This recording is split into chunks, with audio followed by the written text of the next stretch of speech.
Hello everyone. आज की इस वीडियो में हम बात करने वाले हैं क्लास 12th की हिस्ट्री। बुक हमारी है तीसरी, चैप्टर हमारा 11वां, महात्मा गांधी और राष्ट्रीय आंदोलन। इस चैप्टर को यहाँ पे हम डिटेल में समझने वाले हैं। बिल्कुल सिंपल भाषा में आपको, आसान भाषा में इसकी एक्सप्लेनेशन दूंगा। बहुत ध्यान से आपको देखना है। न्यू वीडियो है, लेटेस्ट सिलेबस के अकॉर्डिंग है आपके, ठीक है। अब देखिए, आप किसी भी बोर्ड से हो, सभी बोर्ड में काम आएगी। CBSE, RBSE, MP, UP, Bihar, Jharkhand, कहीं के भी हो, सब जगह काम आएगी, क्योंकि मैं एनसीईआरटी से कराने वाला हूँ चैप्टर, ठीक है। तो बहुत ध्यान से आपको देखना है। आप हमारे टेलीग्राम ग्रुप में अगर ज्वाइन हो तो अच्छी बात है, अगर ज्वाइन नहीं हो तो ज्वाइन हो जाओ। यहाँ पे आपको नोट्स मिल जाएंगे, क्लास 12 ईएसपी न्यू ग्रुप। इसके अलावा आप हमारी वेबसाइट पे भी जाके नोट्स डाउनलोड कर सकते हो, eklavyastudypoint.com, ठीक है। तो चलिए स्टार्ट करते हैं। अब देखिए, इसमें हम गांधी जी के बारे में पढ़ेंगे और गांधी जी के द्वारा जो किए गए आंदोलन थे उसको पढ़ेंगे। उनका पूरा जो राजनीतिक जीवन है, भारत वापस आने के बाद, जब वो अफ्रीका से भारत आए थे, उसके बाद उन्होंने, ठीक है, देश की आज़ादी तक जो कार्य किए हैं, जो आंदोलन करे हैं, उसके बारे में यहाँ पे हमें डिटेल में समझना है। तो देखिए, भारतीय राष्ट्र निर्माण में जो महात्मा गांधी जी थे, वो व्यक्ति थे जिसने भारतीय राष्ट्रवाद को बढ़ाया था, ठीक है, बढ़ावा दिया था। इसलिए इन्हें भारतीय राष्ट्रपिता भी कहा जाता है। और भारतीय स्वतंत्रता में गांधी जी का योगदान भी अविश्वसनीय है। देखिए, भारत के राष्ट्र निर्माण में महात्मा गांधी का बहुत बड़ा योगदान माना जाता है। इनको राष्ट्रपिता भी कहा जाता है, ठीक है। आगे चलते हैं। गांधी जी ने सत्य और अहिंसा, बहुत इंपॉर्टेंट है, सत्य और अहिंसा के बल पर शक्तिशाली जो औपनिवेशिक साम्राज्य था, यानी जो अंग्रेजों का जो साम्राज्य था, उसको चुनौती दी थी। किसके बल पे? सत्य और अहिंसा के बल पे, ठीक है। इस अध्याय में हम 1915 से 1948 तक गांधी जी की जो गतिविधि है उस पर चर्चा करेंगे कि जब वो 1915 में भारत आए थे, तब से लेके 1948 तक उन्होंने क्या क्या किया, वो सारी चीजें हमको इस चैप्टर में पढ़ना है, ठीक है। तो ये हम इंट्रोडक्शन पढ़ रहे हैं, आगे चल के हम डिटेल में एक एक चीज समझेंगे, ठीक है। तो चलिए देखते हैं। अब सबसे पहले हम ये समझते हैं कि गांधी जी की भारत में वापसी, यानी गांधी जी अफ्रीका चले गए थे, वहां पढ़ाई वगैरह करी उन्होंने, ठीक है। अफ्रीका से जब वो भारत में आए तो उसके बाद देखेंगे क्या क्या हुआ। तो देखिए, गांधी जी विदेश में 2 दशक, 2 दशक का मतलब है अप्रोक्स में आप मान लो 20 साल तक, ठीक है, लगभग लगभग 20 साल तक बाहर रहे। और 1915 यानी जनवरी 1915 में वापिस आए भारत। तो हमको कहाँ रहे, कब रहे, वो ध्यान नहीं देना, बस हमको ये ध्यान देना है कि 1915 में वो भारत आए। तो हम 1915 से लेके 1948 तक, जब तक उनकी मृत्यु नहीं हो गई, तब तक का हम यहाँ पे डिटेल में डिस्कस करने वाले हैं। गांधी जी ने इन वर्षों का ज्यादातर हिस्सा जो है वो अफ्रीका में गुजारा था, ठीक है। तो गांधी जी कहाँ पे रहते हैं? अफ्रीका में रहते हैं मोस्ट ऑफ द टाइम। अपनी लाइफ का शुरुआती जो दौर था वो उन्होंने वहीं पे बिता दिया था, ठीक है। आगे चलते हैं। वहां वो एक वकील के रूप में गए थे और वे उस क्षेत्र के भारतीय समुदाय के नेता बन गए थे।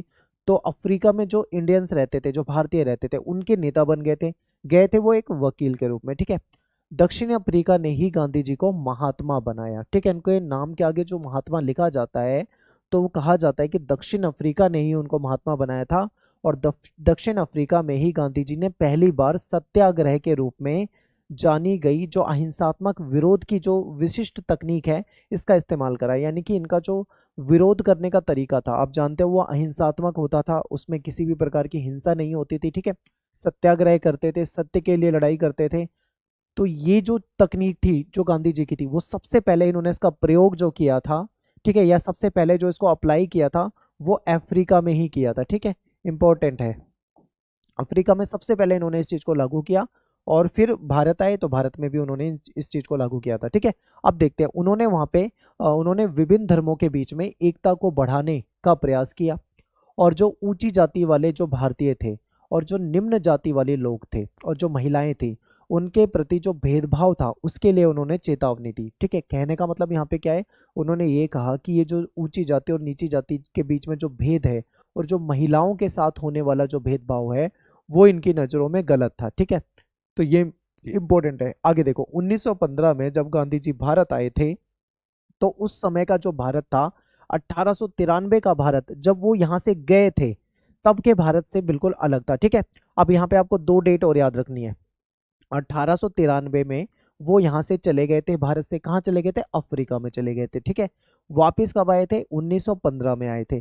तो मान लीजिए अप्रोक्स 2 दशक के आसपास का समय जो है उन्होंने अफ्रीका में बिता दिया था, ठीक है। भारत अभी भी ब्रिटिश उपनिवेश था। जब वो गए थे तब भी भारत अंग्रेजों का गुलाम था, और जब वो आए थे तब भी भारत जो था ब्रिटिश उपनिवेश यानी अंग्रेजों का गुलाम था। लेकिन भारत जो है राजनीतिक दृष्टि से काफी सक्रिय हो चुका था। अगर हम उसको पॉलिटिकल दृष्टिकोण से देखें, ठीक है, तो एक्टिव थे लोग यहाँ पे। किस लिए? अंग्रेजों के खिलाफ और भारत की आजादी के लिए भी लोग क्या थे, तत्पर हो चुके थे।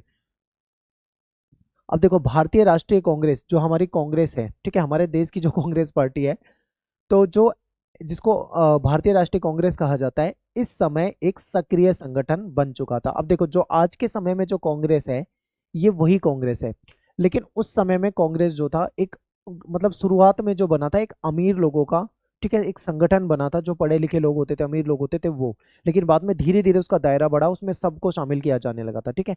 तो देखिए, जो कांग्रेस है वो इस समय में एक सक्रिय संगठन बन चुका था, और स्वदेशी आंदोलन यानी 1905 से लेकर 1907 के जरिए इस समय मध्य वर्ग जो था वो भी क्या था, इसमें जुड़ चुका था। यानी कि देखो, जो कांग्रेस है एक एक्टिव संगठन बन चुका है, जो हर मामले में अपने आप को एक्टिव रखता है।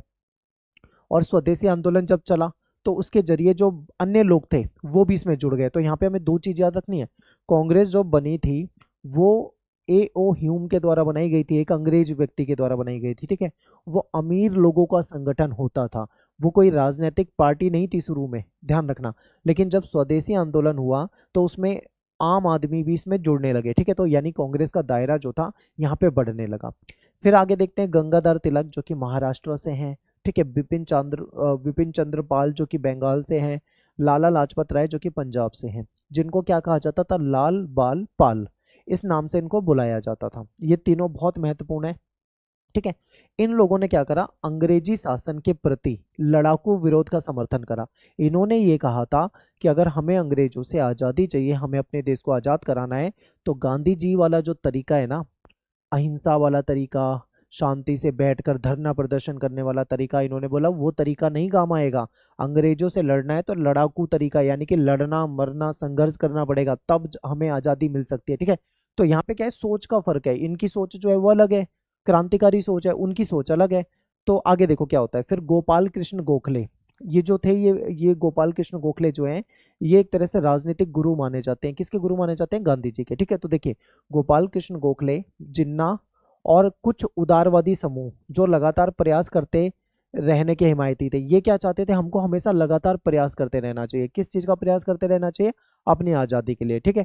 तो महात्मा गांधी के जो राजनीतिक गुरु हैं गोपाल कृष्ण गोखले, शॉर्ट में याद करने के लिए, ठीक है, ऐसे याद करना है, GKG, यानी गोपाल कृष्ण गोखले।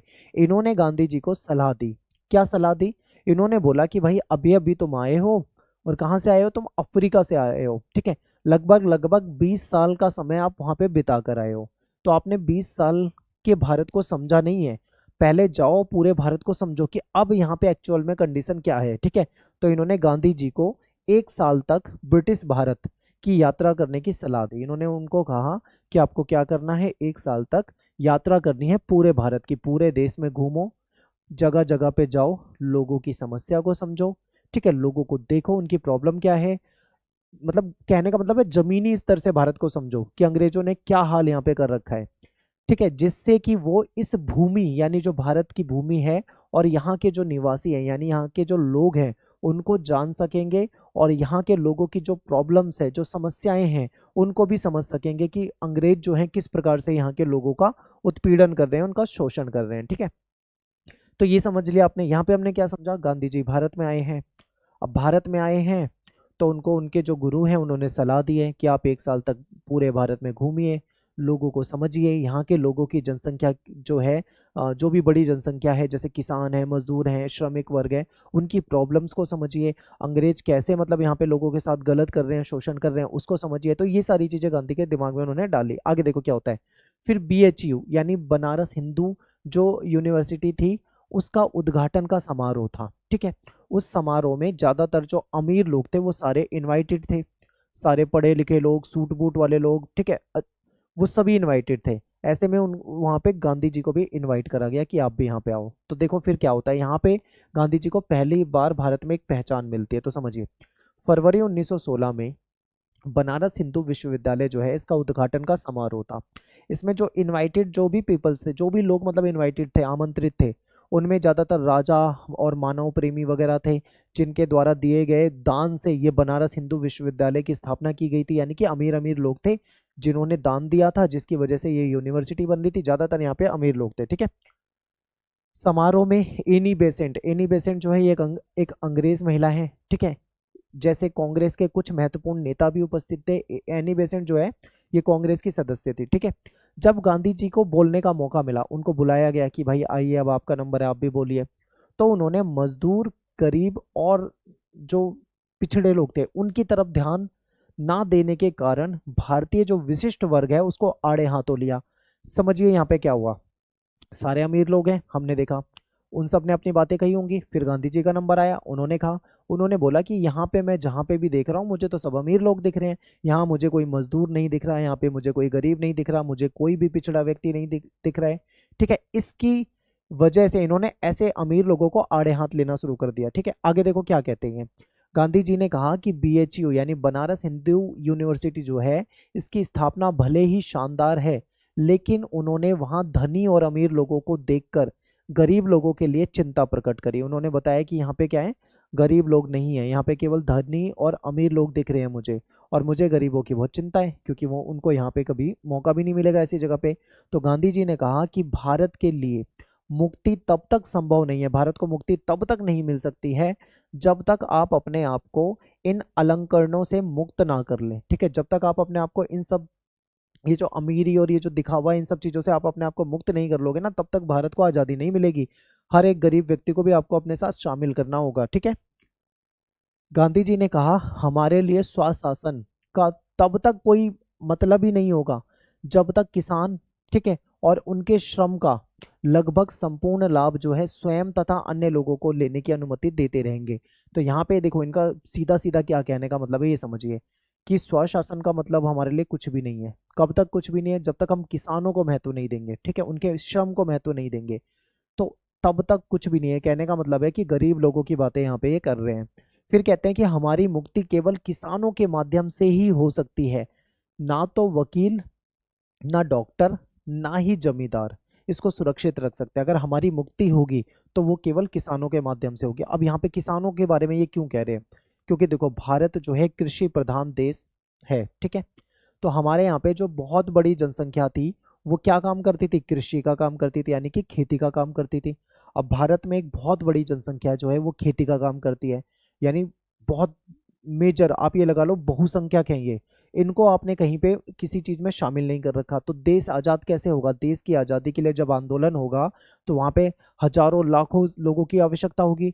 तो वो हजारों लोग, लाखों लोग जो है वो आएंगे कहाँ से? वो ये इसी सेक्टर से तो आएंगे, जो कृषि करने वाले हैं, जो श्रम करने वाले मजदूर व्यक्ति हैं, वही तो आएंगे। तो इन्होंने कहा कि हमारी मुक्ति ना केवल इनके माध्यम से होगी, ये वकीलों के माध्यम से, डॉक्टर के माध्यम से, ठीक है, जमींदारों के माध्यम से नहीं होने वाली है। आगे देखो, गांधी जी ने स्वयं को बधाई देने के सुर में सुर मिलाने की अपेक्षा लोगों को उन किसानों और कामगारों की याद दिलाना चुना, ठीक है। खुद की तारीफें करवाना इनको पसंद नहीं था। इन्होंने बल्कि किसानों की बात करी, मजदूरों की बात करी, ठीक है, जो भारतीय जनसंख्या का अधिसंख्य हिस्सा है, बहुत बड़ा हिस्सा है हमारी जनसंख्या में। और इसके बावजूद भी वहां पे श्रोताओं में अनुपस्थित है, यानी ऑडियंस में एक भी किसान नहीं है, एक भी मजदूर नहीं है, ठीक है। हमारे देश की इतनी बड़ी जनसंख्या है लेकिन यहाँ पे एक भी मुझे नहीं दिख रहा है। तो ये गांधी जी ने कहा। तो मतलब गांधी जी का ये कहने का मतलब था कि उनको महत्व समझा रहे थे कि हमारे यहाँ पे किसानों का और मजदूरों का भी बहुत ज्यादा महत्व है, ठीक है। आगे चलिए, यहाँ से ना इनकी एक इमेज भी अलग बनेगी। देखो अमीर लोग हैं, जाहिर सी बात है उनकी बात करने का तरीका अलग होगा, वो किस चीज में बात करते होंगे, लेकिन ये उनके बीच में जाकर गरीबों की, किसानों की, मजदूरों की बात कर रहे हैं, तो जाहिर सी बात है इनको सब बिल्कुल अचंभित होकर देख रहे होंगे, एक अलग नजरिए से देख रहे होंगे। तो इनकी एक अलग इमेज बन जाती है, इनकी एक अलग मतलब पिक्चर बन जाती है लोगों के सामने कि एक ऐसा व्यक्ति है जो गरीबों की बात करता है, जो किसानों की बात करता है, जो मजदूरों की बात करता है, ठीक है। ऐसी इनकी इमेज बन जाती है। आगे देखो, फिर गांधी जी के शुरुआती आंदोलन, इनके स्टार्टिंग के जो आंदोलन है उसको समझते हैं। तो बात करेंगे हम यहाँ पे चंपारण, ठीक है। चंपारण का आंदोलन आपने पढ़ा होगा पहले भी, ये 1917 में हुआ था। भारत का पहला सत्याग्रह के रूप में इसको देखा जाता है। तो देखिए चंपारण जो है कहाँ पे है? बिहार में था, ठीक है। तो देखिए ये आंदोलन जो है बिहार के चंपारण जिले में 1917 में स्टार्ट हुआ था। चंपारण में गांधी जी ने क्या करा? किसानों को अपनी पसंद की फसल उगाने की आज़ादी दिलाने के लिए यह आंदोलन शुरू करा था। हुआ क्या था मैं आपको बताता हूँ कि बिहार में जो चंपारण जिला है, यहाँ पे जो अंग्रेज लोग थे ना वो किसानों पे दबाव बनाते थे। क्या दबाव बनाते थे? ये दबाव बनाते थे कि भाई तुम खेती करो, ठीक है। किस चीज की खेती करो? तुम नील की खेती करो, ठीक है। अब किसान लोग जो हैं वो जरूरी थोड़ी है कि वो नील की खेती करना चाहते हैं, लेकिन अंग्रेज उन पे दबाव बना रहे कि नहीं तुम नील की खेती करो, यानी नील की ही खेती करो, ठीक है। ज्यादा फोकस उनका अंग्रेजों का इस पे था क्योंकि अंग्रेज नील से लाभ कमा रहे थे, ठीक है। आगे देखो, यहाँ के किसानों को नील की खेती करने के लिए मजबूर किया जा रहा था जबरन अंग्रेजों के द्वारा। अब मान लो वो कोई किसान है, उसका मन नहीं है भाई नील की खेती करने का, वो कोई और चीज की खेती करना चाह रहा है, अब उसको अंग्रेज जबरदस्ती बोल रहे नहीं तुम नील की खेती करो। तो ये समस्या थी यहाँ की, ये प्रॉब्लम थी। गांधी जी ने इसको समझा और इन्होंने यहाँ पे शुरू कर दिया आंदोलन। आंदोलन किस बात का शुरू करा? कि किसी भी प्रकार से किसान पे आप दबाव नहीं बनाओगे कि उसको कौन सी फसल उगानी है, उसका जो मन करे वो फसल उगा सकता है, ठीक है। तो इसलिए ये आंदोलन हुआ था। फिर एक आंदोलन है गुजरात का 1918 में। हालांकि गुजरात के जो आंदोलन थे, दो महत्वपूर्ण आंदोलन है। एक तो गुजरात के अहमदाबाद में हुआ था आंदोलन, दूसरा गुजरात के खेड़ा में हुआ था, ठीक है। अब अहमदाबाद में आंदोलन जो कराया था गांधी जी ने किया था, वो किस चीज के लिए था? तो ये जो मील में काम करने वाले जो मजदूर लोग होते हैं ना, जो कपड़े की मील में काम करते थे, इनके लिए ही इन्होंने आंदोलन करा था। इन्होंने कहा था कि ये जो मजदूर लोग हैं इनको काम करने की अच्छी स्थिति दो, इनको सही एनवायरनमेंट दो, इनकी हाइजीन का ख्याल रखो, इनको सही समय मतलब एक पर्टिकुलर टाइम पे ही इनसे काम करवाओ, इनका शोषण ना किया जाए। इन मुद्दों को लेकर गांधी जी ने अहमदाबाद में आंदोलन कर दिया, ठीक है। ये तो हो गया मील के मजदूरों के लिए। चंपारण में किसके लिए हो गया? किसानों के लिए, ठीक है। अब खेड़ा में देख लेते हैं किसके लिए आंदोलन करा। अब खेड़ा में क्या था? फसल जो थी किसानों की वो नष्ट हो गई थी, वो चौपट हो गई थी, ठीक है। फिर ऐसे में फसल चौपट होने से राज्य से किसानों का लगान माफ करने के लिए मांग की गई थी। राज्य यानी सरकार, सरकार किसकी थी? अंग्रेजों की सरकार थी, ठीक है। यानी इन्होंने क्या मांग करी थी? इन्होंने ये मांग करी थी कि इनकी फसल बर्बाद हो गई है, ठीक है। अब फसल बर्बाद हो गई है तो ये बेचारे टैक्स कहाँ से दे पाएंगे, लगान कहाँ से दे पाएंगे? तो लगान जो है वो क्या कर दिया जाए, इनका माफ कर दिया जाए। इसलिए जो ये गांधी जी थे उन्होंने इनके लिए काम किया, ठीक है, इनके लिए आंदोलन किया।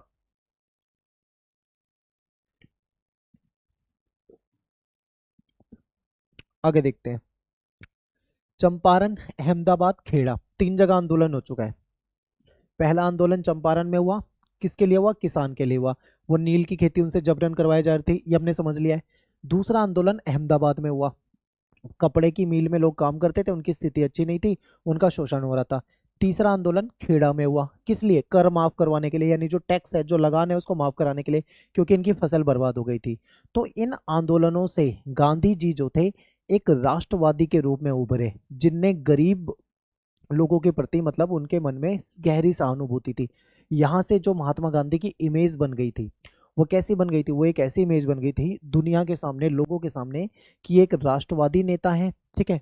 राष्ट्रवादी जो देश प्रेमी हो, और गरीबों का एक तरह से गरीबों के मसीहा के रूप में इनको जाना जाने लगा था, क्योंकि गरीबों के लिए, किसानों के लिए, मजदूरों के लिए क्या करते थे? आंदोलन करते थे, ठीक है। अब बात करते हैं रोल एक्ट। बहुत इंपॉर्टेंट है, हालांकि पेपर में ज़्यादा क्वेश्चन नहीं पूछा जाता, लेकिन फिर भी इसको आप समझ लीजिए। कभी कभी इसमें से शॉर्ट क्वेश्चन पूछ लिया जाता है। और अभी मैंने जस्ट हिस्ट्री की एक वीडियो बनाई है प्री बोर्ड एग्जाम के लिए, ठीक है। 3 घंटे प्लस की वीडियो है, उससे एक भी क्वेश्चन आपके प्री बोर्ड एग्जाम में बाहर नहीं आने वाला है, तो आप उसको जरूर प्लेलिस्ट में जाके देख लेना, ठीक है। बात करते हैं रोल एक्ट 1919। यहाँ पे हमने 1917, 1918 पढ़ा, अब 1919, ठीक है। क्रम से पढ़ते हुए चलेंगे। अंग्रेजों ने क्या करा? रोल एक्ट लागू कर दिया, यानी एक कानून था जिसका विरोध जो था वो भारतीयों ने करा था, ठीक है। गांधी जी ने इसको काला कानून बताया था। आखिर गांधी जी ने इसको काला कानून क्यों बताया था? भारतीय लोग जो थे इसका क्यों विरोध कर रहे थे? आपके मन में ये क्वेश्चन बनेगा। तो देखिए, रोलेक्ट एक्ट जो था वो कहता, उसमें क्या हुआ था कि जो फर्स्ट वर्ल्ड वॉर हो रहा था, पहला विश्व युद्ध जो था, वो 1914 से लेकर 1918 तक हुआ था, ठीक है, हमने पढ़ा हुआ है। तो इस दौरान अंग्रेजों ने प्रेस पर प्रतिबंध लगा दिया। अंग्रेजों ने क्या करा? प्रेस को बैन कर दिया कि कोई भी खबर अंग्रेजों की मर्जी के बिना नहीं छप सकती है, ठीक है। और दूसरा इन्होंने क्या करा? एक तो इन्होंने प्रेस पे प्रतिबंध लगा दिया, पहला तो ये गलत काम था। दूसरा, बिना जांच के भारतीयों को कारावास की अनुमति दे दी, यानी कि अब कोई भी अंग्रेज जो अधिकारी है, ठीक है, जो पुलिस कर्मचारी है, वो क्या करेगा? बिना किसी जांच के सीधा उसको क्या करवा देगा? जेल में डलवा सकता था किसी भी भारतीय को। अंग्रेजों को भारत में सैन्य कार्रवाई की अनुमति दे दी कि भाई सैन्य कार्रवाई भी की जा सकती है। यानी कि एक तरह से देखो, भारतीय जो लोग हैं, जो इंडियंस हैं, उनका क्या हो रहा है यहाँ पे? शोषण हो रहा है, ठीक है। प्रेस का प्रतिबंध यानी मीडिया नहीं रही, ठीक है। बिना जांच के किसी को जेल में डाल देना यानी कि कानून भी खत्म उनके लिए, ठीक है। फिर सैन्य कार्रवाई यानी उनकी जान भी जा सकती है। तो ये सारी चीजें हो रही थी वो रोलेक्ट एक्ट के तहत हो रही थी, जो कोई बहुत गलत बात थी। इसी का विरोध किया गांधी जी ने और भारतीय लोगों ने। उन्होंने बोला ये तो काला कानून है, ठीक है, ये हमको नहीं मिलना चाहिए। अब हुआ क्या था, मैं एक और घटना बता दूं आपको यहाँ पे। जो पहला विश्व युद्ध हुआ था यानी वर्ल्ड वॉर जो फर्स्ट हुआ था 1914 से लेकर 1918 तक, उसमें भारत के जो पंजाब के जो सिपाही थे, जो सैनिक थे, वो अंग्रेजों की तरफ से यानी ब्रिटेन के लिए लड़े थे। अब उनको लग रहा था कि फर्स्ट वर्ल्ड वॉर में हम लड़ रहे हैं तो बदले में अंग्रेज जो अधिकारी हैं वो हमको इनाम देंगे। तो उन्होंने इनाम दिया। क्या इनाम दिया? रोलेक्ट एक्ट दे दिया कि लो भाई, अब तुम्हें बताते हैं हम। प्रेस नहीं रही, ठीक है, उस पर हमारा कंट्रोल पूरी तरीके से इनका था ही वैसे भी। बिना जांच के हम तुम्हें जेल में डलवा देंगे, हमारा मन करेगा तो हम तुम्हें गोली भी मरवा देंगे। तो ये उन्होंने एक इनाम दिया था। इसकी वजह से जो भारतीय थे वो बहुत ज्यादा नाराज थे, ठीक है। तो रोलेक्ट एक्ट के खिलाफ देश भर में गांधी जी ने अभियान चला दिया, आंदोलन शुरू कर दिया, ठीक है। उत्तरी और पश्चिमी भारत में चारों तरफ बंद के समर्थन में दुकान और स्कूल बंद होने के कारण जीवन जो था वो ठहर गया था। यानी उत्तर में और पश्चिम भारत में देखें तो चारों तरफ क्या था, बंद का समर्थन किया गया, ठीक है। दुकानों और स्कूलों को बंद होने के कारण जीवन यहाँ पे ठहर गया था। पंजाब में बहुत कड़ा विरोध हुआ था इसका। पंजाब में इसका बहुत बड़े लेवल पे विरोध किया जा रहा था क्योंकि सारी चीजें जो थी वो बंद होने को हो रही थी। फिर जहां के बहुत से लोगों ने युद्ध में अंग्रेजों के पक्ष में सेवा की थी, ठीक है। पंजाब में हमने पढ़ा था ना, पंजाब में क्या हुआ था, बहुत सारे लोगों ने अंग्रेजों के लिए सेवा करी थी, उनकी तरफ से लड़े थे। बदले में उन्होंने सोचा था कि अंग्रेज हमको इनाम देंगे, इनाम में उनको दे दिया रोलेक्ट एक्ट। तो ऐसे में जो लोग थे वो बिल्कुल गुस्से से भर गए, ठीक है। पंजाब जाते समय गांधी जी की को कैद कर लिया गया, यानी उनको जेल में डाल दिया गया। स्थानीय जो कांग्रेस के नेता थे, ठीक है, उनको भी गिरफ्तार कर लिया गया। और प्रांत की स्थिति जो थी वो धीरे धीरे तनावपूर्ण हो गई थी, बहुत बुरी स्थिति हो गई थी पूरे क्षेत्र की। तो ये हाल हो गया था यहाँ पे, ठीक है। आई होप आपको रोलेक्ट एक्ट वगैरह अच्छे से समझ में आया होगा। रोलेक्ट एक्ट, इसके बाद एक और घटना हो गई जो कि बहुत ज्यादा बेकार घटना थी। इसे बोला जाता है जलियांवाला बाग हत्याकांड, ठीक है। अप्रैल 1919 में क्या होता है अमृतसर में, ठीक है, बहुत खून खराबा हुआ। यहाँ एक अंग्रेज ब्रिगेडियर था, इसने एक राष्ट्रवादी सभा पर गोली चलाने का हुक्म दे दिया था। इस जलियांवाला बाग हत्याकांड में 400 से ज्यादा लोग जो थे वो मारे गए थे। और रोलेक्ट सत्याग्रह से ही गांधी जी जो थे एक सच्चे राष्ट्रीय नेता बन गए थे। ये भी आपसे पूछा जाता है, एक सच्चे राष्ट्रीय नेता के रूप में गांधी जी को कब से जाना जाता है? रोलेक्ट एक्ट का विरोध करने से, ठीक है। अब यहाँ पे जलियांवाला बाग हत्याकांड में क्या हुआ, लोगों को बुलाया गया, एक सभा थी और गोली चलवा दी सीधा सीधा उनपे। तो कितना खून खराबा हुआ, लोग एक दूसरे से मतलब अपने आप को बचाने के लिए इधर उधर भाग रहे थे, उनपे गोलियां चल रही थी। तो 400 से ज्यादा लोग इसमें मारे गए थे, जिसकी वजह से कुछ ऐसा दृश्य रहा होगा उस टाइम पे जिसकी वजह से लोगों के मन में अंग्रेजों के प्रति जो गुस्सा था वो अपने चरम पे पहुंच गया था कि इतने निर्दयी और इतने बेकार लोग थे अंग्रेज, ठीक है। आगे चलते हैं। फिर है असहयोग आंदोलन, ठीक है, 1920 से लेके 22। इसको समझते हैं, ये भी इंपॉर्टेंट है। रोलेक्ट एक्ट सत्याग्रह के बाद गांधी जी ने अंग्रेजों के खिलाफ एक और आंदोलन शुरू करा। इसको असहयोग आंदोलन कहा गया, ठीक है। भारतीयों से आग्रह किया गया कि स्कूल, कॉलेज और न्यायालय ना जाएं, कर ना चुकाएं। अब यहाँ पे समझिए असहयोग का मतलब क्या होता है, हमें किसी भी प्रकार से अंग्रेजों का सहयोग नहीं करना है। इसी को असहयोग आंदोलन कहा गया, ठीक है। ये कहा गया कि बच्चे जो हैं स्कूल जाना बंद कर दें, स्टूडेंट कॉलेज जाना बंद कर दें, जो वकील वगैरह हैं वो न्यायालय में जाना बंद कर दें। कोई भी व्यक्ति टैक्स ना चुकाए, क्योंकि हम टैक्स देते हैं अंग्रेजों को, तभी वो हम पे शासन कर रहे हैं। हम टैक्स ही नहीं देंगे किसी को, ठीक है, टैक्स चुकाएंगे ही नहीं। गांधी जी ने कहा अगर असहयोग आंदोलन जो है सही तरीके से हमने इसका पालन कर लिया तो आप ये लगा लो 1 साल में भारत स्वराज प्राप्त कर लेगा, यानी 1 साल में भारत आजाद हो जाएगा अगर हमने सही से इसका पालन कर लिया तो। अपने संघर्ष का विस्तार करते हुए गांधी जी ने खिलाफत आंदोलन जो था, जो मुस्लिम खलीफा वाला आंदोलन था, इन्होंने उससे भी हाथ मिला लिया। और गांधी जी को इससे उम्मीद थी कि हिंदू लोग जो है वो सभी तो साथ में है, प्लस मुस्लिम लोग भी इसमें साथ आ जाएंगे, ठीक है। असहयोग आंदोलन और हिंदू मुस्लिम एकता, इसे अंग्रेजी शासन का अंत हो जाएगा, ऐसा गांधी जी को लग रहा था। आगे देखते हैं हुआ क्या फिर। असहयोग आंदोलन जो इन्होंने शुरू करा उसका क्या प्रभाव पड़ा, इसको देखते हैं। तो देखो, किसानों ने टैक्स चुकाना जो था वो बंद कर दिया कि कोई भी टैक्स नहीं देगा, ठीक है। आगे देखो, 1921 में 396 हड़ताल हुई थी जिसमें 6 लाख मजदूर जो थे वो शामिल हुए थे। फिर आंध्र प्रदेश की पहाड़ी एरिया में जो जनजातियां होती थी उन्होंने जंगल के कानून मानने से मना कर दिया। अवध में जो किसान होते थे उन्होंने भी टैक्स चुकाने से मना कर दिया। कुमाऊं के जो किसान थे उन्होंने भी औपनिवेशिक जो अधिकारी थे इनका सामान ढोने से मना कर दिया, यानी हर किसी ने सहयोग करना बंद कर दिया, चाहे कोई कहीं भी रहता हो, किसी भी प्रकार से हो। उन्होंने क्या करा, इनका जो सहयोग था वो बिल्कुल बंद कर दिया। फिर 1857 के विद्रोह के बाद पहली बार असहयोग आंदोलन से अंग्रेजी राज की जो नींव थी वो हिल गई थी, क्योंकि आंदोलन बिल्कुल सही दिशा में जा रहा था, सही चल रहा था, और अंग्रेज बिल्कुल हिल गए थे इससे, ठीक है। फिर असहयोग आंदोलन अचानक से वापस लेना पड़ गया। अब आप सोचोगे कि सब कुछ इतना बढ़िया चल रहा था, अंग्रेज बिल्कुल हिल चुके थे, तो क्यों ये आंदोलन वापस ले लिया गांधी जी ने? तो वहां पे एक घटना हो गई थी, ठीक है, जिसको चौरी चौरा की घटना कहा जाता है, सन 1922 की। इस घटना की वजह से ये आंदोलन जो सही चल रहा था वो वापस लेना पड़ा। इस दृश्य को देखकर आप ध्यान से देखो, इस दृश्य को देखकर आपको समझ में आ गया होगा कि आखिर ये घटना क्या थी, ठीक है। तो चलिए देखते हैं हुआ क्या था कि फेब 1922 यानी फरवरी 1922 में किसानों का एक समूह था, उसने क्या करा, जो चौरी चौरा पुरवा में एक पुलिस स्टेशन था यानी एक पुलिस चौकी थी, उस पर इन्होंने आक्रमण कर दिया और जाकर गुस्से में उस पुलिस चौकी में आग लगा दी, ठीक है।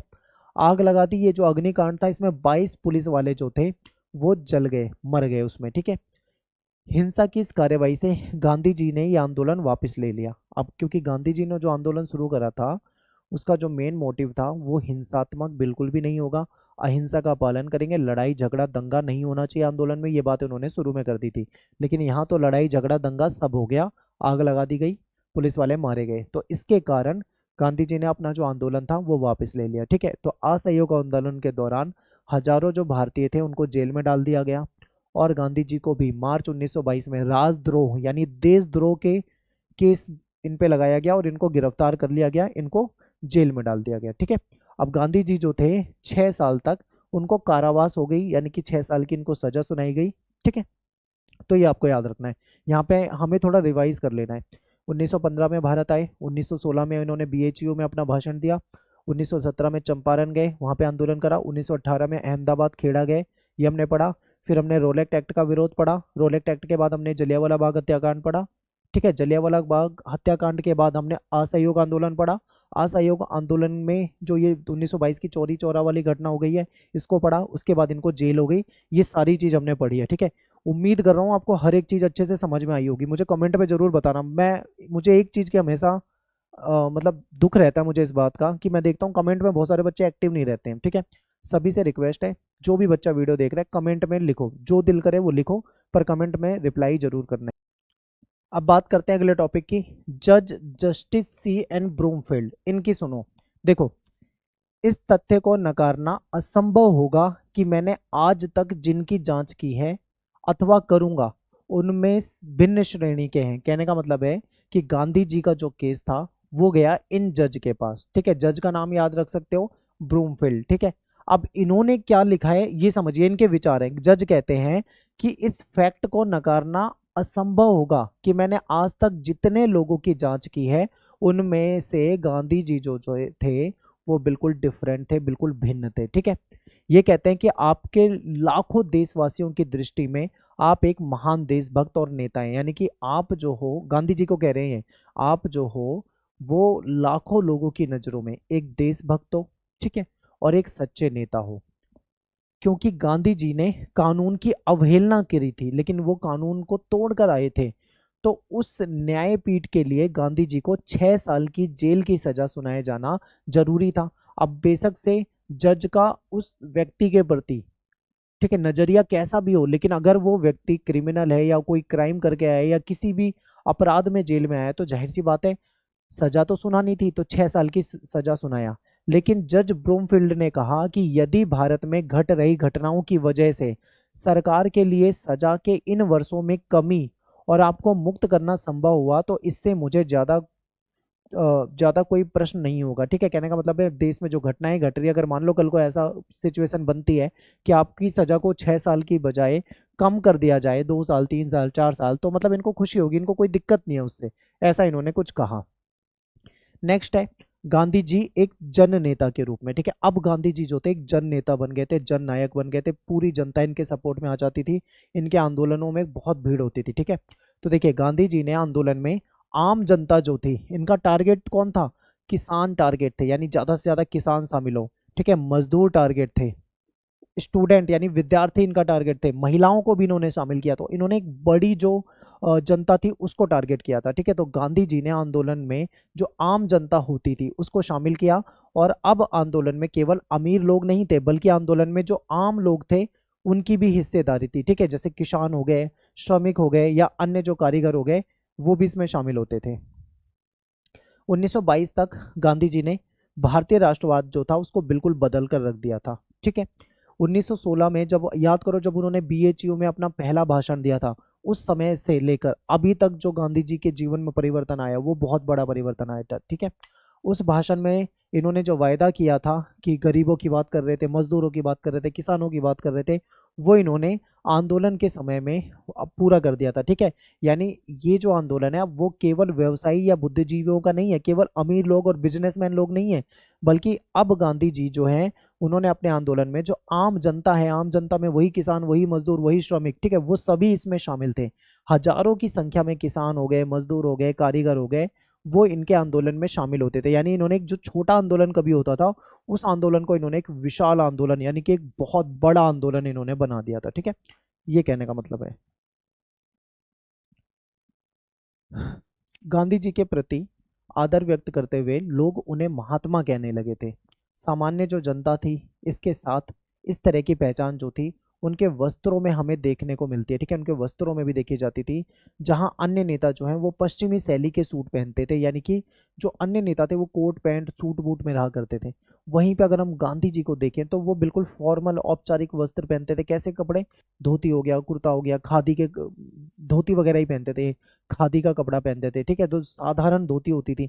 तो इससे ना लोगों के मन में भी एक इमेज बनती है। देखो, लोगों के मन में गांधी जी के प्रति एक इमेज कैसे बनी, अपनापन कैसे आया, क्योंकि जब मजदूर लोग, किसान लोग जो थे वो भी धोती वगैरह ही पहना करते थे।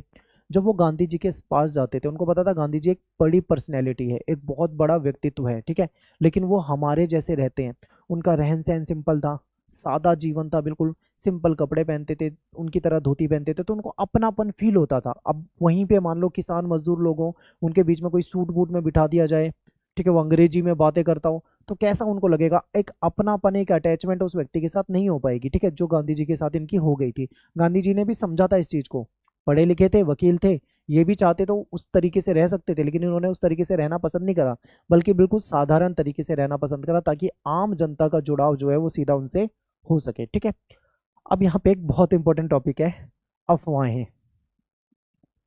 उस समय में क्या होता था, अफवाहें जो थी ना वो बहुत तेजी से फैल जाती थी। ठीक है, अफवाहें क्यों फैल जाती थी और लोग कैसे उस पर विश्वास कर लेते थे, इसको समझते हैं। तो देखिए, राजा के द्वारा किसानों के दुख तकलीफों में सुधार के लिए गांधी जी को भेजा गया है। एक अफवाह ऐसी फैली थी कि गांधी जी को भेजा है, किसने? राजा ने भेजा है। किस लिए भेजा है? ताकि किसान लोग जो हैं, जो गरीब लोग जो हैं, उनकी दुख तकलीफों को कम किया जाए। ठीक है, उनके पास सभी स्थानीय अधिकारियों के निर्देश को अस्वीकृत करने की शक्ति है। यानी गांधी जी के पास एक ऐसी शक्ति है जिससे जो स्थानीय लोग हैं, जो स्थानीय अधिकारी हैं, जो अंग्रेज अधिकारी हैं, उनकी बातों को वो मना कर सकते हैं, उनको कोई प्रॉब्लम नहीं होने वाली है। ऐसा अफवाह फैल गई थी। आगे देखो, गांधी जी की शक्ति जो है वो अंग्रेज बादशाह से ज्यादा है, यानी गांधी जी अंग्रेजों से ज्यादा ताकतवर हैं। अनेक, ठीक है, उनके आने से औपनिवेशिक शासक जो है वो जिले से भाग जाएंगे। ठीक है, यानी बहुत बार ये ऐसी अफवाहें दुनिया भर में फैल रही थी, हर गांव में फैल रही थी कि जब जहां जहां पे मतलब गांधी जी आएंगे वहां से अंग्रेज डर के भाग जाएंगे। ठीक है, गांधी जी की आलोचना करने वाले गांव के लोगों के घर में रहस्यात्मक रूप से उनके घर ही गिर गए, उनकी फसल चौपट हो गई। यानी कि कुछ लोग ऐसे थे, कह रहे, ये भी अफवाह फैल गई थी कि कुछ लोगों ने गांधी जी की आलोचना कर दी, उनके बारे में भला बुरा कह दिया, उल्टा सीधा कह दिया। ऐसे में क्या हुआ, उनका घर गिर गया, किसी की फसल में आग लग गई, किसी की फसल चौपट हो गई, एक्स वाई जेड दुनिया भर की अफवाहें थी। यानी गांधी जी के बारे में ऐसी अफवाहें भी फैली हुई थी। क्या ये सच थी? बिल्कुल भी सच नहीं थी, बिल्कुल भी सच नहीं थी, ये अफवाह थी। और लोग इन पे विश्वास करते थे उस समय में, उन्हें लगता था भाई सच में ऐसा है, पर रियलिटी में ऐसा नहीं था। आगे देखो, बस्ती गांव के सिकंदर साहू ने, बस्ती गांव का एक व्यक्ति था जिसका नाम था सिकंदर साहू, उसने 15 फरवरी को कहा था कि वो महात्मा जी में तब विश्वास करेगा जब उसके कारखाने में, उसका एक कारखाना था जहाँ पे गन्ने के रस से गुड़ बनाया जाता था। ठीक है, तो उसने कहा था मैं तो गांधी जी पे तभी विश्वास करूंगा जब जो जहाँ पे गुड़ का उत्पादन उसके कारखाने में होता है, ठीक है, वहाँ पे गन्ने के रस से भरा जो कड़ाहा है, जब वो उबल कर टूट जाएगा, दो हिस्सों में हो जाएगा, कड़ाहा जिसमें गन्ने का रस भरा वो टूट जाएगा, तब मैं मानूंगा कि हाँ भाई गांधी जी सच में महात्मा हैं, ऐसे हैं वैसे हैं। इसने बोला तब तुरंत ही क्या हुआ, उसका कड़ाहा जो था बीच में दो हिस्सों से टूट गया। ठीक है, अब ये भी अफवाहें ही हैं, रियल में ऐसे सबूत एग्जैक्ट नहीं पता लग पाए हैं। ठीक है, फिर आजमगढ़ का एक किसान था, उसने कहा था कि महात्मा जी की प्रामाणिकता, यानी मैं उन पे तब विश्वास करूंगा जब उसके खेत में लगाए गए गेहूं जो है वो तिल में बदल जाएंगे। फिर अगले दिन जब वो अपने खेत में गया तो उसने देखा सारे गेहूं जो थे वो तिल में बदल गए। ठीक है, तो ऐसी अफवाहें फैलती थी, ऐसी ऐसी अफवाहें उस समय में फैल गई थी। आगे देखो, फिर ये कुछ और अफवाहें, मैं इसको पढ़ूंगा नहीं, खाम टाइम वेस्ट होगा, आप एक बार देख लीजिए, इसको वीडियो को पॉज करके देख लेना, क्वेश्चन नहीं आता यहाँ से, याद रखना। ठीक है, अफवाहें और भविष्यवाणी क्वेश्चन, ये मतलब क्वेश्चन जिस तरीके से आएगा उसमें लिखना आपको कुछ और है, ये चीजें नहीं आएंगी। आगे देखो, गांधी जी जहां पर भी गए वहां उनकी चमत्कारिक शक्तियों की अफवाहें फैल गई, यानी चमत्कारिक शक्तियां हैं गांधी जी के पास, ऐसा वैसा दुनिया भर की चीजें फैल जाती थी। कुछ स्थानों पर गांधी जी को गांधी बाबा, महात्मा गांधी कहकर पुकारा जाने लगा। गांधी महाराज जैसे शब्द भी उनके लिए प्रयोग किए जाने लगे, कुछ जगह पे बाबा, कुछ जगह पे महाराज ये कहा जाने लगा था। जन नेता के रूप में गांधी जी ने हमेशा गरीब किसानों के साथ ये खड़े रहे थे। ठीक है, तथा गांधी जी गरीब किसानों के हमदर्द और मसीहा के रूप में सामने आए। गांधी जी ने आंदोलन का प्रचार प्रसार जो है मातृभाषा में किया, यानी मातृभाषा में करते थे, और हिंदू मुस्लिम एकता पे इन्होंने बल दिया।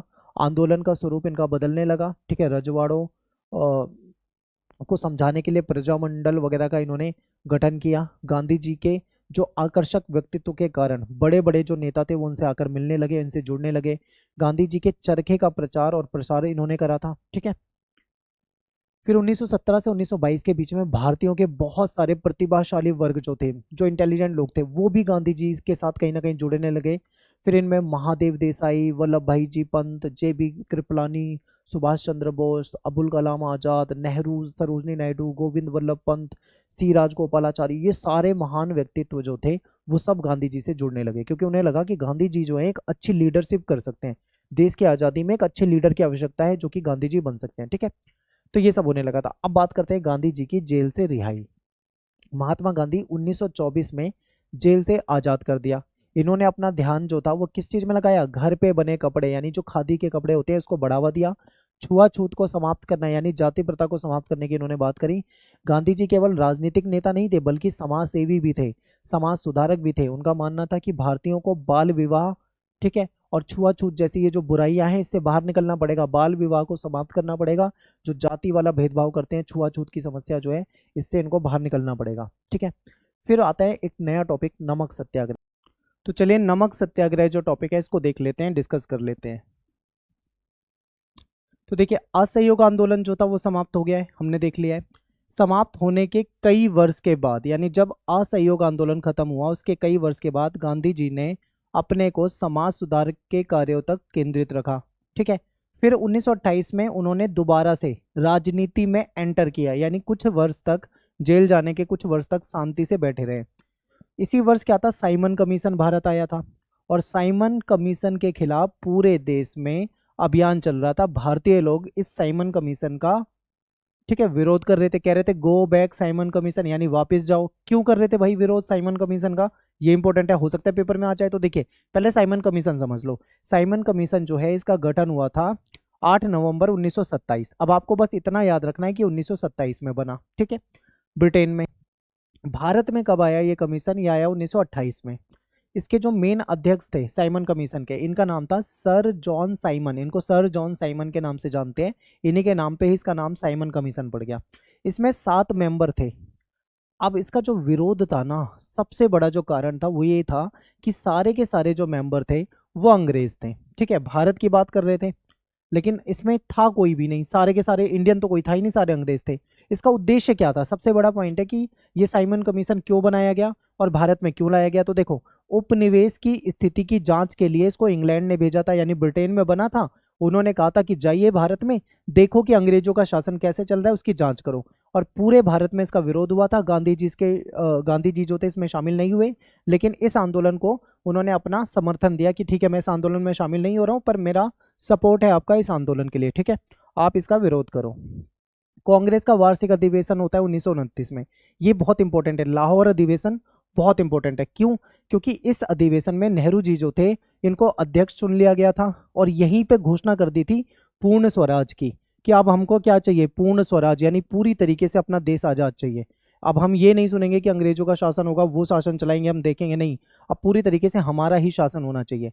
26 जनवरी 1930 को क्या कर दिया, अलग अलग स्थानों पे जाके जो हमारा झंडा है तिरंगा, ठीक है, इसको फहरा दिया और देशभक्ति गीत गाकर स्वतंत्रता दिवस मना लिया। अब ये समझिए, देश उस समय आज़ाद नहीं है, ठीक है, देश को आज़ादी नहीं मिली है, लेकिन फिर भी देश को आज़ादी नहीं मिली, फिर भी हमने यहाँ पे क्या कर लिया, आज़ादी दिवस के रूप में इसको मना लिया, एक स्वतंत्रता दिवस के रूप में मनाया है, देशभक्ति गीत गाए हैं, झंडा फहरा दिया है।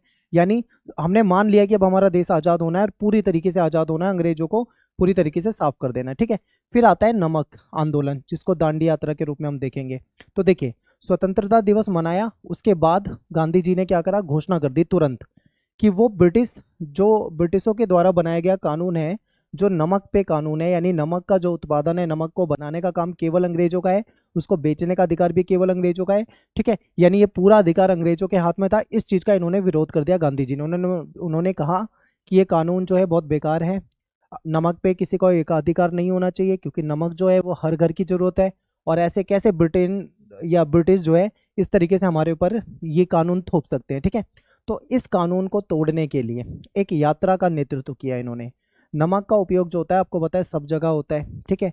अंग्रेज क्या करते थे, ऊंचे दामों पे नमक बेचते थे, भारतीय नमक को बना नहीं सकते थे, बैन था, और हमसे बहुत ज़्यादा मतलब पैसा लिया जाता था टैक्स के रूप में। अंग्रेज तो खूब पैसा कमा रहे थे इन सब चीज़ों से, लेकिन ये गलत था। तो इसी के खिलाफ गांधी जी ने क्या करा, आंदोलन कर दिया। 12 मार्च 1930 को इन्होंने, इनका आश्रम था साबरमती में, यहाँ से चलना शुरू करा।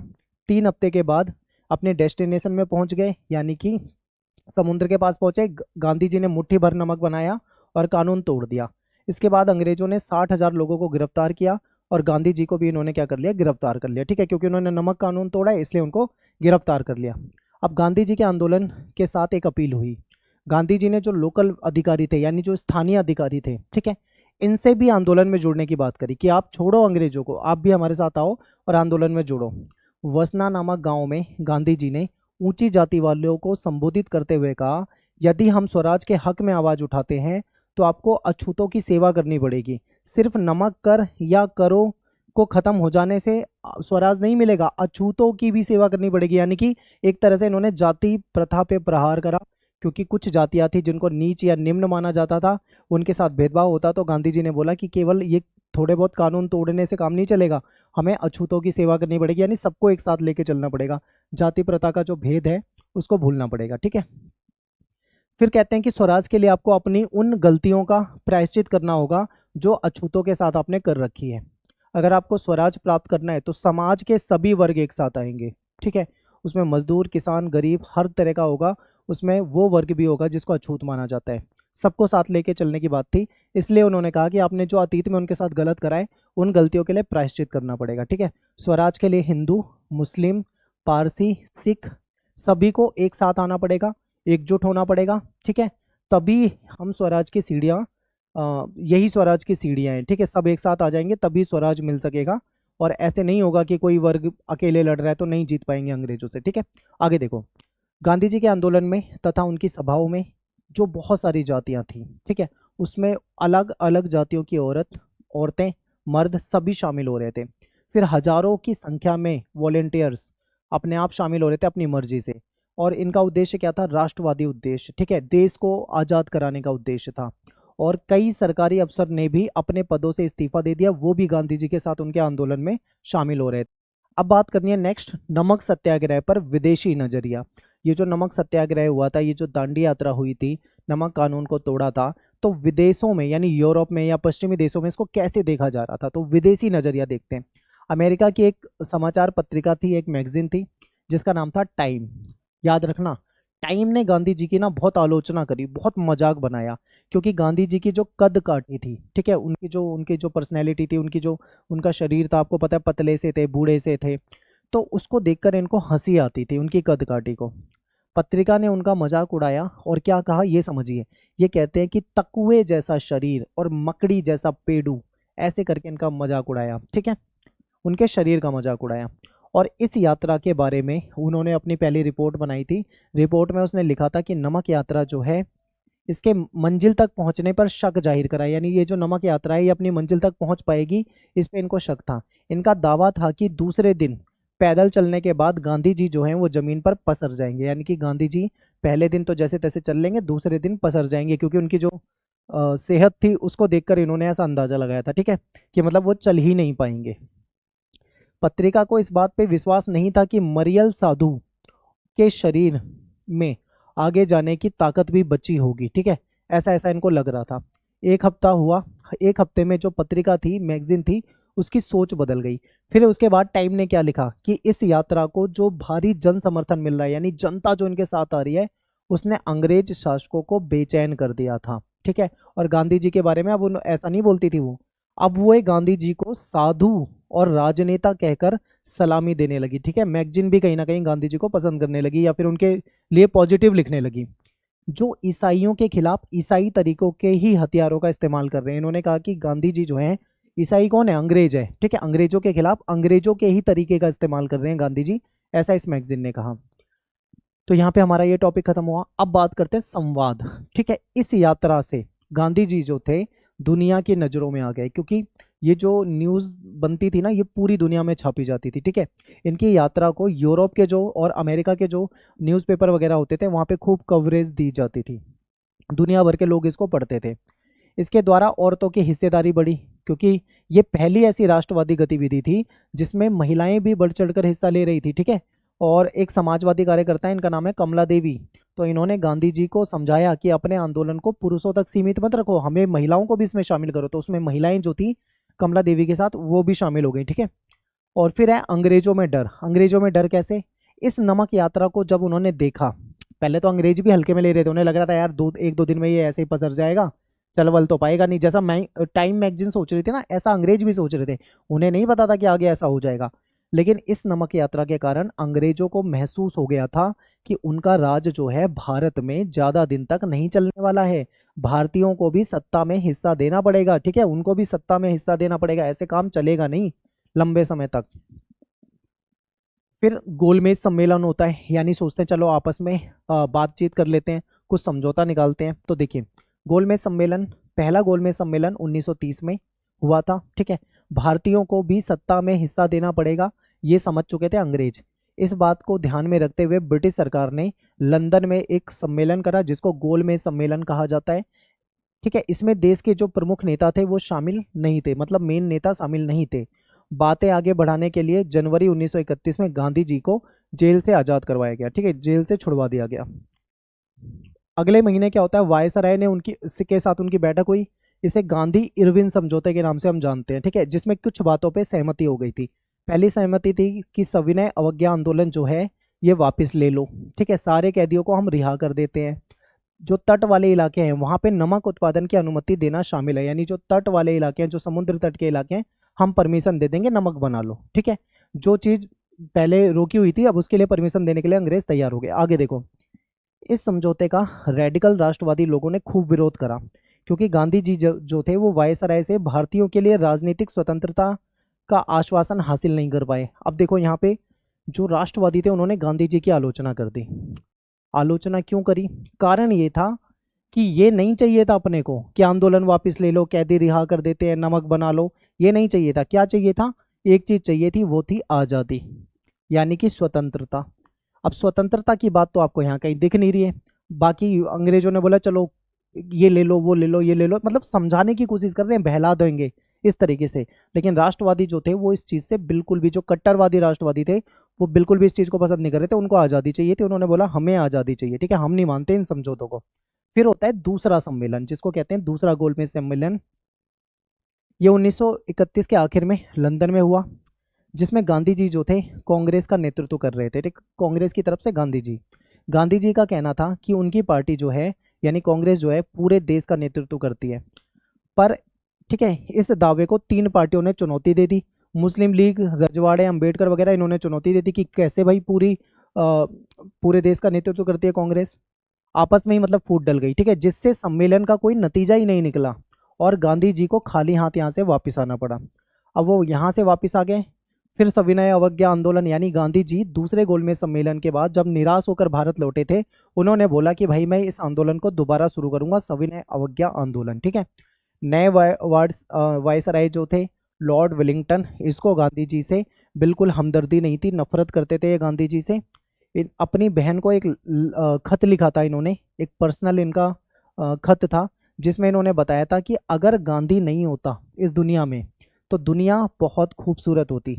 अब सोचो कि एक व्यक्ति से उसको कितनी नफरत थी कि गांधी नहीं होता तो दुनिया बहुत खूबसूरत होती, ठीक है। तो उसने इस तरीके से लिखा था। फिर विलिंगटन ने लिखा अगर गांधी ना होता तो ये दुनिया वाकई खूबसूरत होती। जो बात मैं आपको बता रहा था, देखो वो सारी चीजें यहाँ पे है, ठीक है। आगे देखो, वो आगे कहता है कि उसे ईश्वर की प्रेरणा का परिणाम कहता है, लेकिन असल में उसके पीछे एक गहरी राजनीतिक चाल होती है। देखता हूं कि अमेरिकी प्रेस उसको गजब का आदमी बताती है। ये मतलब अपनी बहन को खत लिखता है, उसमें बताता है कि गांधी जो है वो एक आम इंसान की तरह, एक बेकार इंसान मानता था वो उसको, ठीक है। आम इंसान भी छोड़ो, बहुत बेकार, कि अगर ये नहीं होता तो दुनिया कितनी खूबसूरत होती। फिर वो कहता है कि बाहर की मीडिया उसको बहुत कवरेज देती है, बहुत अच्छा मानती है उसको, ना जाने क्या क्या मानती है, जबकि ये तो एक अंधविश्वासी व्यक्ति है, एक बेकार व्यक्ति है, मतलब ऐसा ऐसा उसको बताया है। लोगों ने पता नहीं कि उसको भगवान बना लिया है। ऐसा किसने कहा था, मैं नहीं कह रहा हूँ, विलिंगटन कह रहा है, ठीक है। विलिंगटन ने एक पत्र लिखा था अपनी बहन को, उसमें ये सारी बातें लिखी थी, किसके बारे में, गांधी जी के बारे में, ठीक है। आगे चलो, नेक्स्ट है 1935 का गवर्नमेंट ऑफ इंडिया एक्ट, ठीक है। इसी कानून के हिसाब से आज भी हमारे देश में जो आज़ादी के बाद कानून चल रहे हैं वो यही वाले चल रहे हैं, लगभग लगभग। ये बहुत बड़ा एक्ट था, ठीक है। तो चलिए समझते हैं। भारतीयों को सीमित प्रतिनिधिक शासन का आश्वासन दिया कि चलो ठीक है, हम पूरी आज़ादी तो तुमको नहीं देंगे, लेकिन कुछ लिमिटेड आपको प्रतिनिधित्व मिल जाएगा शासन में, ठीक है। 2 साल बाद सीमित मताधिकार के आधार पर चुनाव हुए, यानी कि सीमित मताधिकार के आधार पर चुनाव भी करवा लिए गए।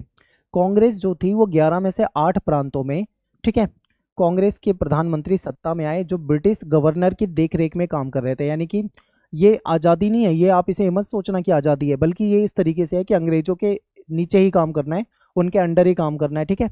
सितंबर 1939 में दूसरा विश्व युद्ध शुरू हो गया और ये 1945 तक चला। आगे देखो क्या होता है। महात्मा गांधी और नेहरू दोनों ही हिटलर और नास्तियों के कट्टर आलोचक थे, बहुत उनसे आलोचना करते थे। उन्होंने फैसला किया कि अगर अंग्रेज युद्ध समाप्त होने के बाद भारत को आज़ादी दे दें तो कांग्रेस उनके युद्ध प्रयासों में सहायता करेगी, ठीक है। फिर से वही वाला जो पहले विश्व युद्ध में हुआ था, कुछ वैसा ही यहाँ पे होने लगा।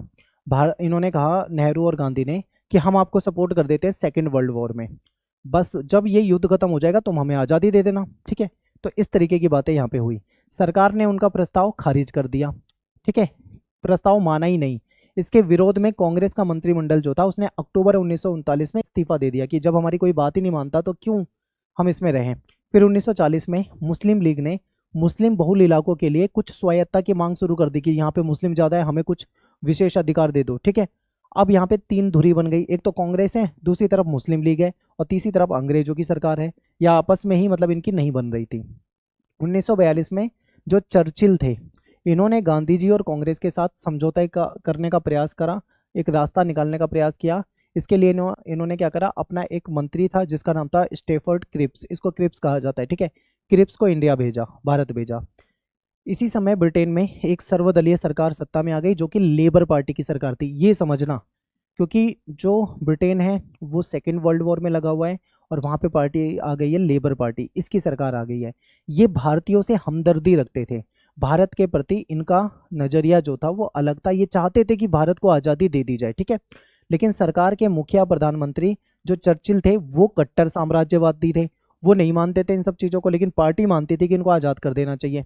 फिर क्रिप्स के साथ बात हुई, कांग्रेस ने इस बात पे जोर दिया कि अगर धुरी शक्तियों से, क्योंकि जो वर्ल्ड वॉर हो रहा था वो मित्र राष्ट्र और धुरी राष्ट्रों में हो रहा था, ठीक है, तो धुरी शक्तियों से भारत की रक्षा के लिए ब्रिटिश शासन कांग्रेस का समर्थन चाहता है तो वायसराय को सबसे पहले अपने कार्यकारी परिषद में किसी भारतीय को एक रक्षा सदस्य के रूप में नियुक्त करना चाहिए। इसी बात पे वार्ता टूट गई, ठीक है।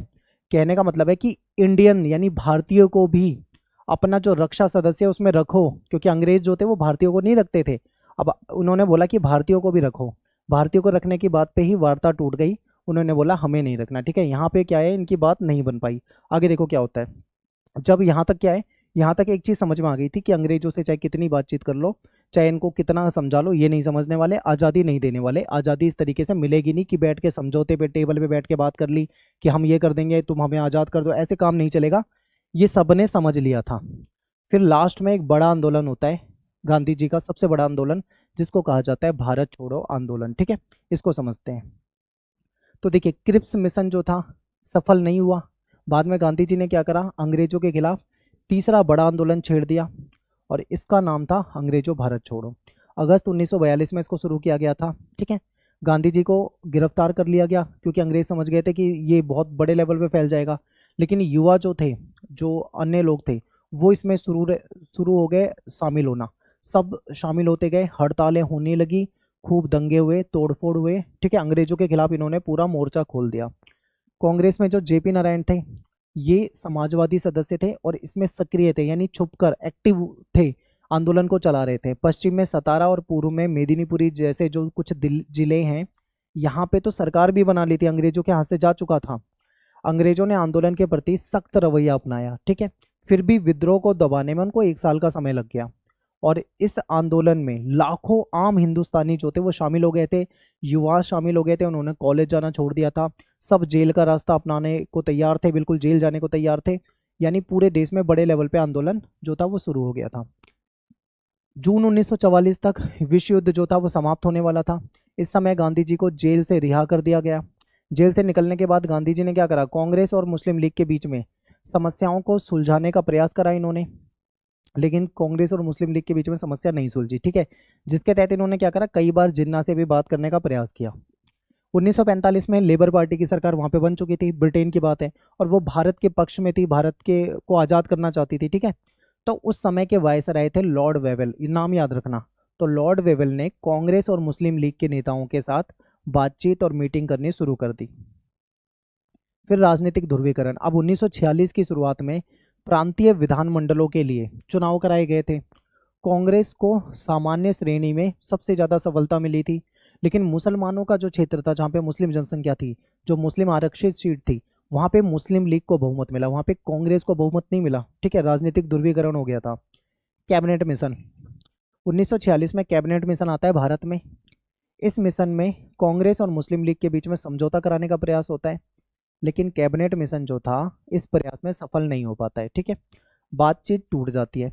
जिन्ना जो थे वो मानने को तैयार नहीं थे, वो कह रहे थे हमें तो अलग देश चाहिए, आज़ादी बाद में, हमें चाहिए अलग देश, यानी वो पाकिस्तान की मांग पे अड़ गए थे, ठीक है।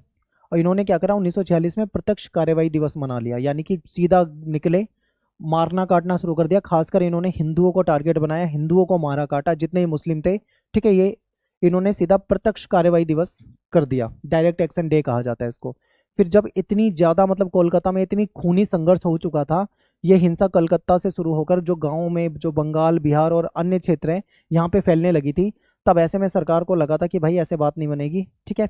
ऐसे में क्या करना पड़ेगा, कुछ ना कुछ समझौता निकालना पड़ेगा। तो फरवरी 1947 में वोवेल की जगह लॉर्ड माउंटबेटन आते हैं, इनको वायसराय बनाया, ठीक है। तब उन्होंने ऐलान किया कि जो ब्रिटिश भारत है इसको हम आज़ादी दे देंगे, ठीक है, आज़ादी दे देंगे, लेकिन उसका विभाजन भी होगा।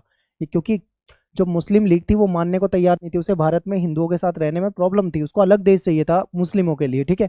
तो वो मानने को तैयार नहीं थी, वो कह रही थी हमें अलग देश दे दो। तो फिर ये डिसाइड हो गया कि ठीक है, हम आज़ादी दे देंगे, लेकिन अलग देश बना देंगे मुस्लिमों के लिए, ठीक है। फिर 15 अगस्त 1947 के दिन औपचारिक सत्ता का हस्तांतरण कर दिया गया। अब स्वतंत्रता मिल गई है देश को। इस समय गांधी जी जो थे, 15 अगस्त 1947 को राजधानी में हो रहे उत्सव में महात्मा गांधी जो थे उन्होंने हिस्सा नहीं लिया, वो कलकत्ता चले गए, क्योंकि वहाँ पे दंगे वगैरह हो रहे थे। उन्होंने वहाँ भी ना तो किसी कार्यक्रम में हिस्सा लिया, ना ही झंडा फहराया, और 24 घंटे के उपवास में बैठ गए, क्योंकि लोगों को समझाने का प्रयास कर रहे थे कि लड़ाई झगड़ा, संघर्ष, हिंसा छोड़ दो, ठीक है। उन्होंने इतने दिनों तक जिस स्वतंत्रता यानी जिस आज़ादी के लिए संघर्ष किया था वो सब बेकार हो गया, क्योंकि हिंदू मुस्लिम जो हैं वो आपस में लड़ रहे हैं और एक दूसरे के खून के प्यासे हो रहे हैं। तो 30 जनवरी शाम को, ठीक है, एक प्रार्थना सभा थी उसमें, वहाँ पे वो गए थे। तो एक युवक ने गोली मारकर गांधी जी को मौत की नींद सुला दिया, ठीक है, उनकी हत्या कर दी। उस उनके हत्यारे ने कुछ समय बाद समर्पण कर दिया, यानी पुलिस के सामने चला गया वो। इसका नाम था नाथूराम गोडसे। वो एक चरमपंथी हिंदुत्ववादी अखबार का संपादक था। उसको ऐसा लग रहा था कि गांधी जी जो है वो खुलेआम जो मुस्लिम है उनकी खुशामदी कर रहे हैं, ठीक है, तो इसलिए उसने ऐसा करा था। अगला टॉपिक है महात्मा गांधी को जानने के स्रोत। महात्मा गांधी के बारे में हमको जानकारी कहाँ से मिलती है, ये इंपॉर्टेंट है। तो कहाँ से मिलेगी? निजी लेख से। जो पर्सनल डायरीज होती है, निजी लेखन हो गए, कोई भाषण हो गया, यहाँ से जानकारी मिलती है। न्यूज़पेपर से, क्योंकि इंडिया के न्यूज़पेपर में भी छपता था इनके बारे में, और जो बाहर के यूरोप के जो विदेशी न्यूज़पेपर थे, जब भी कोई आंदोलन वगैरह कुछ होता था तो इनके बारे में खूब खबरें छपती थी। सरकारी रिकॉर्ड, क्योंकि जेल जाते रहते थे, पूरा इनका एक रिकॉर्ड बनाया जाता था, ठीक है, तो सरकारी रिकॉर्ड से भी पूरी जानकारी मिल जाती है। आत्मकथाएं, आत्मकथाओं से इनके बारे में जानकारी मिल जाती है। तो यहाँ पे अपना ये चैप्टर खत्म हो जाता है। आई होप आपको समझ में आ गया होगा अच्छे से। मिलते हैं आपसे नेक्स्ट वीडियो में। मेरा नाम सत्येंद्र प्रताप है। आप मुझे इंस्टा पे एकलव्य स्टडी पॉइंट इस नाम से सर्च कर सकते हैं, फॉलो कर सकते हैं। कुछ डाउट हो तो आप मुझे वहाँ पे मैसेज कर दें, टाइम निकाल के आपको रिप्लाई कर दूंगा। मिलते हैं आपसे नेक्स्ट वीडियो में। Thanks for watching. जय हिंद, जय भारत।